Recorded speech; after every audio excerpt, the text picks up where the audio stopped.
குழந்தைங்களுக்கு காசு கொடுத்து கடையில கண்ட கண்ட ஜாம் வாங்கி கொடுக்கறதுக்கு பதிலா இந்த மாதிரி வீட்ல ஹெல்த்தியா ஜாம் செஞ்சு கொடுங்க. அதுவும் பீட்ரூட்ல 2 பீட்ரூட் எடுத்து இந்த மாதிரி பொடி பொடியா கட் பண்ணி வச்சிருக்கேன். இது கூடவே ஒரு 10 பேரிச்சம்பழம் வச்சுக்கிறேன். இப்போ ஒரு குக்கர்ல பீட்ரூட்டையும் பேரிச்சம்பழத்தையும் நல்லா போட்டு கொஞ்சமா ஒரு 2 ஸ்பூன் தண்ணி ஊத்தி விசில் விட்டுறலாம். இப்போ பாருங்க, நல்ல விசில் வந்து குக்கர்ல வெந்துருச்சு. இப்போ நம்ம ரெடி பண்ணி வச்சிருக்கிறத மிக்சியில போட்டு நல்லா அரைச்சுக்க போறோம்.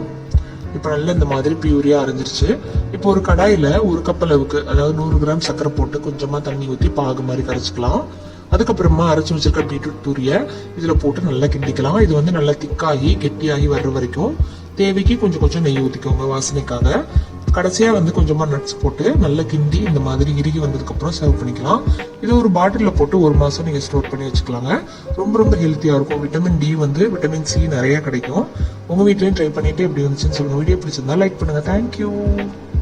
இந்த வீடியோ பிடிச்சிருந்தா லைக் பண்ணுங்க, ஷேர் பண்ணுங்க, சப்ஸ்கிரைப் பண்ணுங்க. பாய்.